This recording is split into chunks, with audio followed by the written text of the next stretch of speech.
Pada suatu hari, si Fulan yang diam-diam membenci dan menaruh dendam pada Abu Nawas datang menghadap pada Baginda Raja Harun al-Rasyid. Ia pun menceritakan maksud kedatangannya menghadap Baginda. "Ampun Yang Mulia, hamba ingin melaporkan perbuatan buruk salah satu orang kepercayaan Anda," kata si Fulan. "Siapakah dia dan apa yang telah ia perbuat?" tanya Baginda. "Dia adalah orang kepercayaan Paduka, yaitu Abu Nawas. Dia telah melakukan perbuatan keji, yaitu mencuri kalung emas milik hamba," jawab si Fulan. Raja pun terperanjat, kemudian meminta si Fulan menceritakan kronologis kejadiannya. "Begini Yang Mulia, sepertinya Abu Nawas sudah lama mengincar kalung emas hamba. Awalnya ia ingin membeli kalung tersebut, namun hamba tidak ingin menjualnya," jelas si Fulan. Sebagai seorang yang bijak, Baginda pun memerintahkan beberapa prajurit untuk menghadirkan Abu Nawas ke istana untuk ditanyai kebenarannya. Karena sudah sangat terhasut oleh penjelasan si Fulan, pembelaan Abu Nawas pun tidak berguna sama sekali. Baginda akhirnya memerintahkan pengawal untuk menjebloskan Abu Nawas ke penjara. Meski sadar ia difitnah, Abu Nawas tidak berhenti melakukan pembelaannya.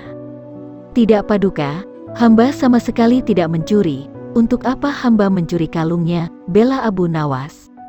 Baginda kemudian menjawab, "Buktinya, orang ini telah membawa selendang milikmu, dan aku pernah melihatmu memakainya," kata Baginda. Abu Nawas memang pemilik selendang tersebut, namun sudah 2 hari lamanya selendang tersebut hilang dicuri oleh seseorang. Dia terus berusaha menjelaskan, akan tetapi usahanya itu sia-sia saja karena pada akhirnya ia tetap dijebloskan ke penjara dan menunggu hukuman mati karena terlalu banyak hasutan yang disampaikan si Fulan kepada Baginda. Tetapi Baginda Raja yakin, pasti Abu Nawas memiliki cara untuk lolos dari hukuman tersebut. Pada hari selanjutnya, Abu Nawas ke sebuah lapangan untuk dihukum mati.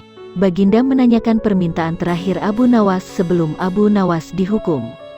Dengan tidak membuang-buang kesempatan, Abu Nawas langsung berkata, "Ampun Baginda, hamba minta bila pilihan hamba benar, hamba bersedia dihukum pancung. Tapi jika pilihan hamba dianggap salah, maka hamba dihukum gantung saja," kata Abu Nawas memohon. "Engkau ini memang orang yang aneh. Saat-saat genting pun masih saja sempat bersenda gurau. Akan tetapi, apapun kelihayan yang engkau miliki tidak akan bisa menyelamatkan keadaanmu sekarang ini," ujar Baginda. "Hamba tidak bersenda gurau, Paduka," kata Abu Nawas.